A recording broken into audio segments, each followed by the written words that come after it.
Good evening. Thousands of children will miss school tomorrow as teachers in the Midlands stage a one-day strike. The two biggest teaching unions, the NUT and the NASUWT, are walking out in an ongoing dispute over government reforms which they say are harming teacher morale. Hello, welcome to Goals Central. So, 2 up and 1 down here in the Midlands so far, but pride of place, of course, goes to the boys from the Molineux as Wolves secure a return to the top flight with that 1-0 victory at the weekend. I'm joined by 2 former Wolves players, Andy Sinton and Laurie Madden. And Andy, I suppose it was appropriate in the end that man, Ebanks Blake, got the all-important goal. What a signing he's been for Mick McCarthy. He's been an absolute fantastic signing. 1.5 million, came from Plymouth.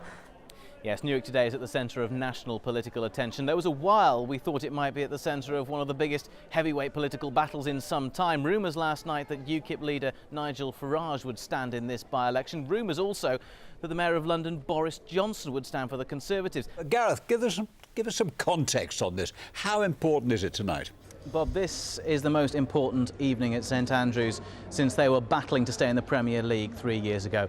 Let's be blunt about this. If they lose to Wigan tonight, relegation to the 3rd tier of English football will start to look almost inevitable. Let's take a look at the league table. Not a pretty sight, I'm afraid. They dropped into the bottom 3, the relegation zone, on Saturday. The Midlands families who didn't give up. Today, they and the national media came to see if things really could change in the NHS.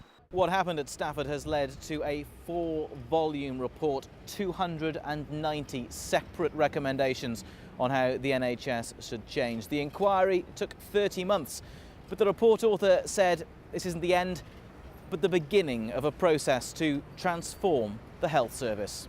Gareth Owen, ITV News in Westminster. Now, it's not exactly scientific, but if an hour spent talking to folk in Heanor Town Centre is anything to go by, then some people are at least considering UKIP as a credible alternative. Now, no one's suggesting that they're likely to win here in a couple of years' time. They only got 2% of the vote last time. But here's a thought. If even only a handful of traditional Conservative voters decide to punish David Cameron and vote UKIP, the arithmetic says they would lose this seat to Labour. And not just here. The same goes for many, many marginal seats across the Midlands. Sunrise on the morning of the Battle of Bosworth. Richard's army was divided into 3 units. Waiting just away from the battlefield was Lord Stanley and his men, someone Richard had thought was an ally. But Stanley hesitated.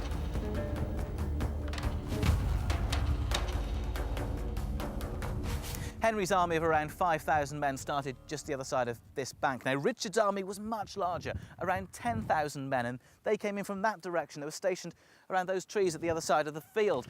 Skirmishes started to break out across the countryside. Richard spotted Henry at the bottom of this field and decided to take his moment. He came charging down this slope towards Henry. It was a gamble, all or nothing, and it very nearly worked until Richard's horse was killed from beneath him. At that moment, Lord Stanley, who had been waiting on that ridge, came in on Henry's side, and it was all over very soon after that. So who is Carson Young? Well, we know that he's obsessed with football. He named his first son after Ryan Giggs.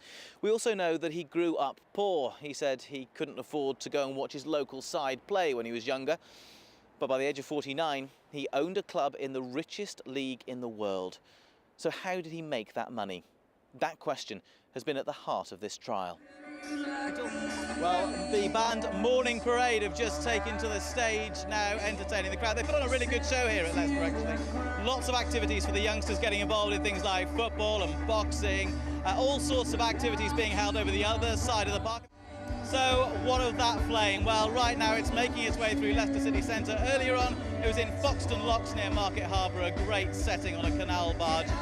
Tomorrow, it heads off out of our region, out through Loughborough, Melton Mowbray and towards Peterborough. It has been such a privilege to follow this flame, follow this show. Some great memories, I think, from everyone here and certainly everyone on the team. Gareth, thanks very much.